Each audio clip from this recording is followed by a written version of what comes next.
Welcome to Tail Talk Grooming Chronicles with Hound Therapy, the podcast where we talk all things pet grooming, daycare, academy, and more. Hosted by Shannon and Tanya of Hound Therapy, serving pet owners across North Texas. We're here to share expert tips, hilarious pet stories, and the inside scoop on keeping your furry friends happy and healthy. Our motto, humanity over vanity. And don't worry, we don't bite. Let's get started. Who let the dogs out? Who let the dogs out? From sparkling tools to sanitized tubs, Shannon and Tanya reveal how a clean grooming space sets a tone for pet health and peace of mind. Welcome back, everyone. I'm Sophia Yvette, co-host and producer, back in the studio with Shannon and Tanya, professional groomers at Hound Therapy. Hi, guys. How's it going today? It's great. Good. How are you today? Great. Thank you so much for asking. Now, today's topic is all about cleanliness. Tell us why. Salon hygiene is the first step to wellness. Our most favorite thing. Yes, I love to clean. So cleaning is I love it. Whenever we're slow, we deep dive and Yep. we deep clean into everything. Every we can nook, get. every cranny, clean. So let's start with the obvious, right? Animal to animal transmitted diseases and human to animal transmitted diseases. Nobody wants them. Nobody wants to spread them. Like everything else, it's pretty much common sense, right? You need to keep your dogs vaccinated, healthy, and well. But if your dog is sick, and sometimes they get sick even though they are vaccinated, Yeah. they go out and about, they catch colds just like we do, and they pick up things, in the air. They've got allergies, get ear infections. There's a lot of things and some misconceptions about how those things are spread. So some of them are from surface to surface. Yeah. So we use porous surfaces here on everything. We've got concrete. Our concrete is sealed. What is not a porous surface is wood or linoleum, carpet, glass. Anything with pores is not safe. You've got to be able to, if you cannot bleach it to disinfect it with water without destroying it, then it is not a safe transferable environment or type of material that you want to use. So if you've got a dog kennel, so they're made out of plastic, they're easily disinfected and cleaned. If your dog has got, sick or diarrhea in there, you want to pull that out completely and make sure that it's been cleaned on top, bottom, and underneath. So those are some just things that you need to look at.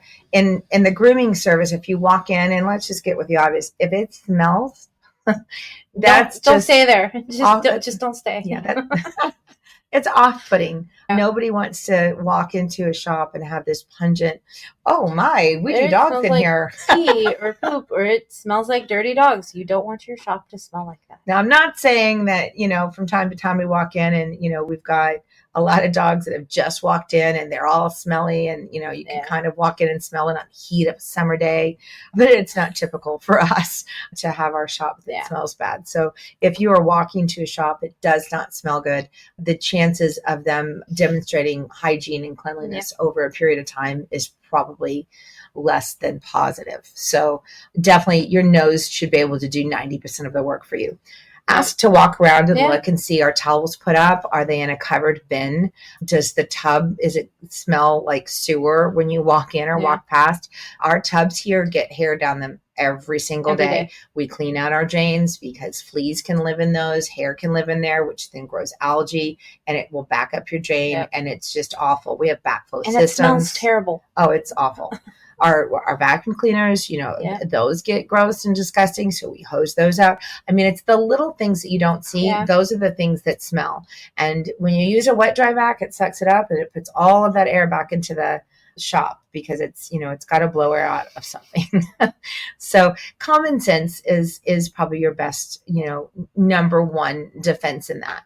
Let's go with the less common things like the ear infections. I have please don't wash my dog's, ear. It got soap in it last time and it caused an ear infection. That is not how an ear infection starts.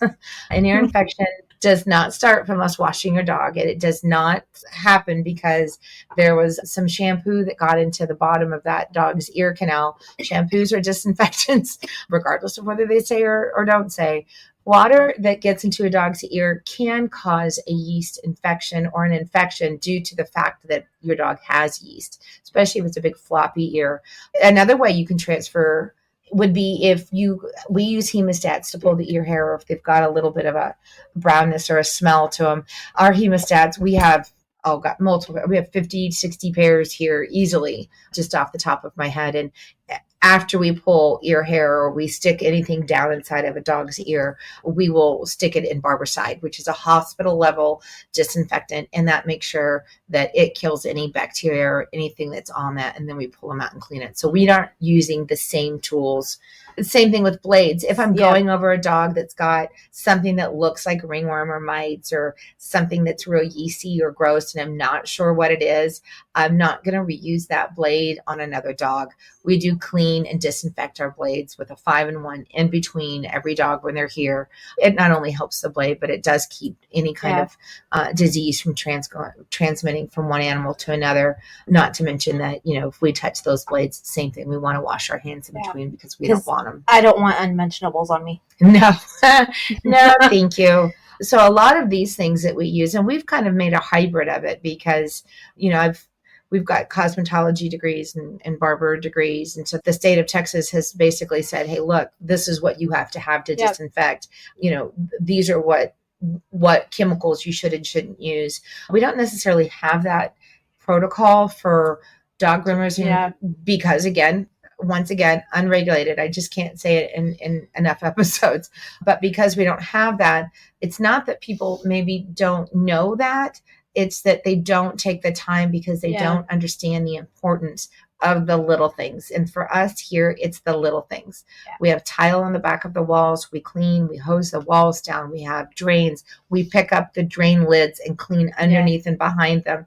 And we do this because we know that things can get stuck in the nooks and crannies. And I mean, we even take like screwdrivers and toothbrushes to our daycare pen. Yeah. Like it's like you see us on our hands and our knees and we're scrubbing, and just because nothing will fall through the cracks. It's these are areas that you don't see, but they've got to be clean, and they're areas that will build up, and they can be, a very expensive cost to you if you've gotten someplace and they haven't taken just the smallest and easiest of steps. And I mean, it's not hard. The hemostats are not expensive, it's not hard and they only soak for 10 minutes. So there's no reason that groomers shouldn't be doing these types of things. But I would say the telltale is for sure, let's take a sniff, let's take a smell, and then ask, hey, can I walk around? What is your, if I leave my dog here, is my dog safe? Is it, do you feel safe? Do you feel, uneasy? And if you do, then, go in a little bit more thoroughly and ask, what do you use to clean? It should be something with bleach or a disinfectant. They have kennel sides. They have barbicides for kennels. They've got, they have everything. But Lysol and bleach, are the most common, and they're not overly expensive. So there's no reason not to use them. No, not at all.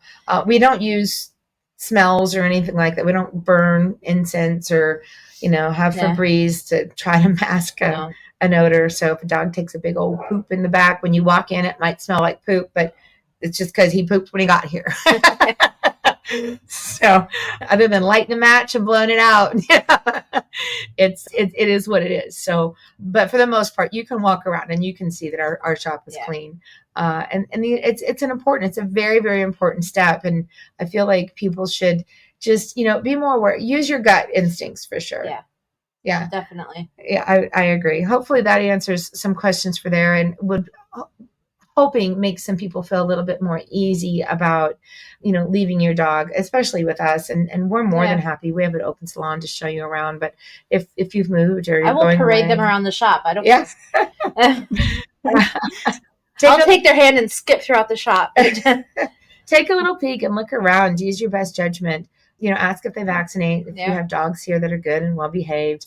We do unneutered dogs, so we do get some hikers, but we have a little, wrap if it gets out of control to keep them from hiking all over stuff. But then again, we bleach it and hose it right down. And if it's uncleanable, we throw it away and move on. Yeah. Well, thanks for lifting the curtain on what keeps hound therapy safe and sparkling. This is a great reminder that wellness starts with cleanliness. See you next time. See you later. Have a you. great rest of the day. That's a wrap for this episode of Tail Talk with Hound Therapy. Ready to book your pet's next groom, daycare stay, or grooming academy tour? Call us at 469-367-0009. That's 469-367-0009 to schedule an appointment. Or visit us online at www.houndtherapy.com. Serving North Texas with expert pet care. Until next time, keep those tails wagging.